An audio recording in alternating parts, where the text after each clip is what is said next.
So I haven't been around for a couple of days. The lazy mode hit pretty hard.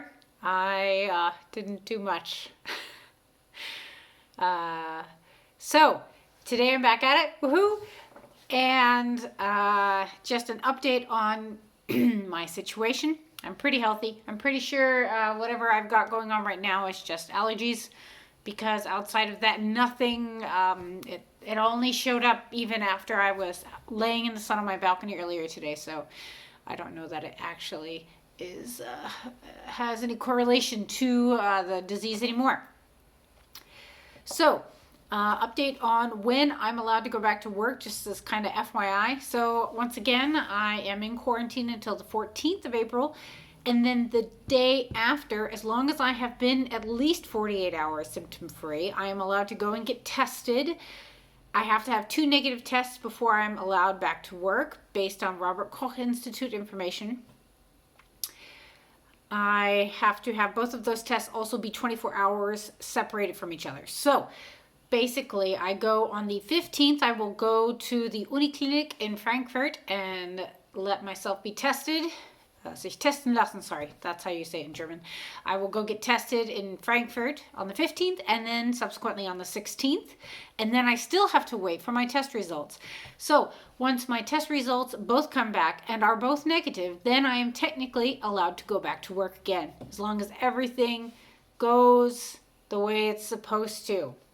I will be calling my employer tomorrow to verify if that is actually how they want everything to be handled.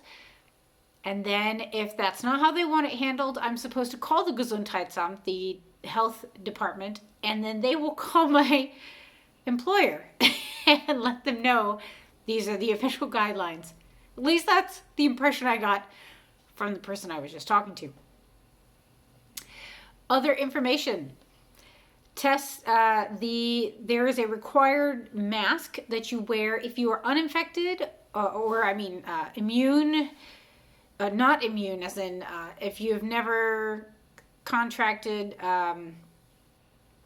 corona and gone through it, in order to manage patients who have it. And because my entire ward is infected, basically, enough so that you wouldn't take this kind of stuff off, there is a mask called the FFP2, which I feel like I briefly mentioned before. I found out that the general rule of thumb is, due to how few are available, despite whether or not you've actually had them delivered yet or not, the expectation is that you are allowed to issue one per person per week. And so basically, if I was not infected like I am now, so basically all of my coworkers who are still technically negative have to wear not only a gown and head protect, like a hairnet kind of, not net, but like a plastic covering, and then gloves and this mask and glasses or some kind of eye shield. And the mask itself is the big one, because if you're interacting in close proximity with patients who are infected, there is a much higher likelihood you'll get it, because the people we are working with, we are moving them on a regular basis. We are dealing with stool and urine on a regular basis, as well as helping them. We feed them. So these people, there is so many opportunities for us to get infected if we haven't already been. But one per week of something that is meant to be used when you go in a room and then leave it, and then you throw it in the trash. Just as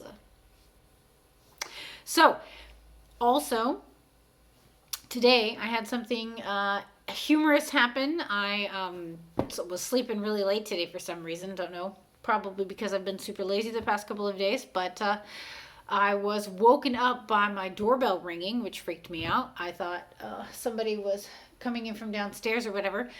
And my landlord was here to show my apartment to somebody else, because I'm moving out in May. But they hadn't contacted me. They hadn't messaged me at all. I had no idea that they were coming. And so not only am I in my pajamas, my hair is like all kind of insane, and I had just woken up. So he starts talking to me, and he's talking to me in English. So I have absolutely no idea what he's saying, because my head's not automatic for English response when I first wake up anymore. It's German. And so he's talking to me in English, and it takes me a second to realize, oh, wait, he's talking to me in English. What is he saying? And then he's like, did I just wake you up? And I'm like, yes. And then he's like, can I show this woman your apartment? And I'm like, I'm in quarantine. You can't come in at all. I shouldn't actually be opening this door, but you freaked me out and woke me up.